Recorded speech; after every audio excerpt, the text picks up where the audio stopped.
창업, 특히 술집 창업을 생각하고 계신 분들 중에 이런 고민 안 해보신 분 없을 겁니다. 요리는 자신 없는데 그래도 작은 가게 하나만은 좀 해보고 싶다. 혹은 요식업 경험은 없지만 사람 만나는 건 또 좋아하니까 해볼 수 있지 않을까? 요즘 같은 시대에 소형 술집 하나 차려보자는 분들 꽤 많으시죠. 근데 막상 시작하려고 보면 내가 뭘 팔아야 되지? 이걸로 수익이 나긴 할까? 싶어지는 거죠. 오늘은 그런 고민을 가지고 계신 분들에게 기술이 없어도 시작할 수 있는 아이템, 기술이 있다면 더 유리한 아이템, 그리고 무엇보다 객단가를 높이는 전략까지 소형 술집 창업 전에 꼭 알아야 할 이야기를 좀 나눠보겠습니다. 보통 소형 술집 하면 떠오르는 게 있죠. 바나 이자카야, 스낵바 등등 여러 가지가 있는데요. 이자카야도 안에서 파는 메뉴에 따라 되게 다양하죠. 사시미 위주로 파는 데도 있고 야키토리 위주로 파는 데도 있고 튀김이나 오뎅 안주, 아니면은 간단한 조리만 하는 스낵바, 즉 술을 파는 공간은 비슷해도 무엇을 중심으로 파느냐에 따라서 성격이 완전히 달라지는 거죠. 많은 분들이 기술이 있어야 음식 장사를 하지 라고 생각을 하시죠.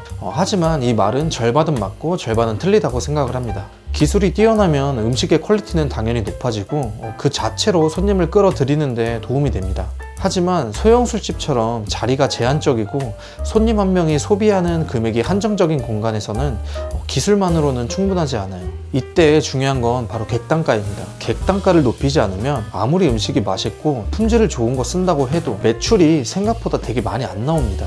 예를 들어서 사시미나 야키토리 같은 고급 음식을 제공한다고 해도 손님들이 한 번 먹고 끝내면 그만이죠. 그러면 어떻게 해야 될까요? 바로 업셀링이나 추가 서비스를 통해서 손님이 더 많이 소비하게 만드는 전략이 필요합니다. 손님이 오늘 이거 한번 시켜볼까? 하게 만드는 것, 그것이 바로 객단가를 높이는 중요한 포인트입니다. 결국 기술만으로는 충분하지 않고 그 기술을 기반으로 어떻게 하면 고객 한 명당 더 많은 소비를 유도할 수 있을지 그런 고민을 하는 것이 더 중요합니다. 그래서 오늘은 이런 점들을 중심으로 창업 아이템과 전략을 소개하려고 해요. 제가 가장 먼저 추천드리는 것은 바 형태의 술집입니다. 왜냐면 조리 기술이 없어도 운영이 가능하거든요. 예시로는 육포, 초콜릿, 치즈 등등 이런 건 사실상 세팅 중심이라 메뉴 걱정이 줄어들죠. 그리고 술 공부 조금만 하면 하이볼, 위스키, 와인 같은 메뉴 조합도 쉽게 익힐 수 있습니다. 그리고 바는 약간 이야기하는 공간이에요. 사람 만나는 걸 좋아하는 분이라면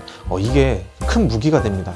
예를 들면은 약간 고민 상담바 그런 컨셉으로 손님 이야기를 들어주는 분위기로 단골을 확보하면서 그 과정에서 자연스럽게 좋아하실 만한 술이 들어왔습니다. 같은 가벼운 말로 제 방문율을 늘리는 거죠. 요리 기술이 있다면 사시미, 야키토리 이런 전문 이자카야로 가는 게 훨씬 수익이 좋다고 생각을 해요. 예를 들면 사시미 같은 경우에는 모듬으로 판매할 때 4, 5만 원에 팔잖아요. 그때 단가가 있는 사케도 잘 팔립니다. 야키토리 같은 경우에는 오마카세로 주문을 유도하면은 야키토리 오마카세 5종에 술, 그러면은 1인당 객단가가 한 3만 원 정도 나오죠. 이런 구조는 음식의 퀄리티가 업셀링을 대신합니다. 또 하나의 팁은 서비스는 매출을 올리기에 가장 확률 높은 방법입니다. 예를 들어서 식사를 다 한 테이블을 보면서 상큼한 디저트가 있으면은 그걸 서비스로 드리면서 가심으로 드시라고 디저트 준비했습니다 라고 서비스를 주면서 가게가 기억에 남을 수 있게 한다거나, 아니면은 사시미 같은 경우에는 사시미를 드릴 때 오늘 정말 신선한 회가 들어왔는데 이거 한번 드셔보세요 하면서 서비스를 주면서 제 주문을 유도를 하는 거죠. 이거는 느낌이 업셀링이 아니라 이 가게에 오면 더 챙겨준다는 인상을 남기는 겁니다. 문제는 이런 요리 기술이 하루 이틀 배운다고 되는 게 아니라는 거죠.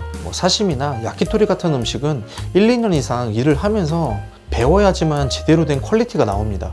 그렇다고 이제 나이가 좀 있으신 분들은 창업 준비 중인데 그런 가게에 들어가서 기술을 배우자니 현실적으로 정말 어려운 경우도 많죠. 만약 내가 정말 배우고 싶다 하면은 약간 대형 프랜차이즈 그런 데보다는 직영점을 몇 개 운영 중인 중소 브랜드로 들어가는 걸 추천드립니다. 프랜차이즈로 방향을 바꾸고 있는 경우도 있어서 직접 문의를 해서 프랜차이즈 컨설팅을 받아서 기술을 전수를 받는다거나 열정을 보여서 입사 표현을 잘 하시면 뽑아줄 가능성이 정말 높을 거예요. 이 내용을 정리 한번 해보겠습니다. 내가 내가 요식업 기술이 없다면 조리가 필요 없는 바를 운영한다거나 간단한 요리를 할 수 있는 스낵바 형태의 가게, 즉 안주보다는 술 분위기 그런 중심으로 흘러가는 가게를 구상해보는 것. 기술이 있으시다면 제일 잘하시는 걸 하는 게 가장 좋죠. 본인만의 스타일로 잘 구상하셔서 창업하시면 됩니다. 그 대신에 객단가를 높이는 전략만 잘 사용하시면 되겠죠. 만약 기술 정말 배우고 싶으신데 그런 가게에서 채용을 안 한다고 하면은 컨설팅을 받는 게 제일 빠른 길이에요. 그게 아니라면은 직접 현장에서 배우는 게 가장 좋습니다. 어떤 창업이든 결국 중요한 거는 준비의 깊이입니다. 그냥 가게 하나 해볼까가 아니라 내가 어떤 분위기, 어떤 경험을 팔 수 있을까, 그리고 어떻게 손님이 기분 좋게 한 잔 더 하게 만들까, 이런 고민부터 한번 시작을 해보세요. 그게 결국 수익으로 이어지는 가장 현실적인 전략입니다. 오늘 영상이 도움이 되셨다면 좋아요, 구독 한 번만 부탁드리겠습니다. 이런 고민을 나눌 사람이 없다고 하시면 고정 댓글에 오픈 채팅방 링크 남겨둘 테니까 들어오셔서 편하게 고민 나눠봤으면 좋겠습니다. 시청해주셔서 감사합니다.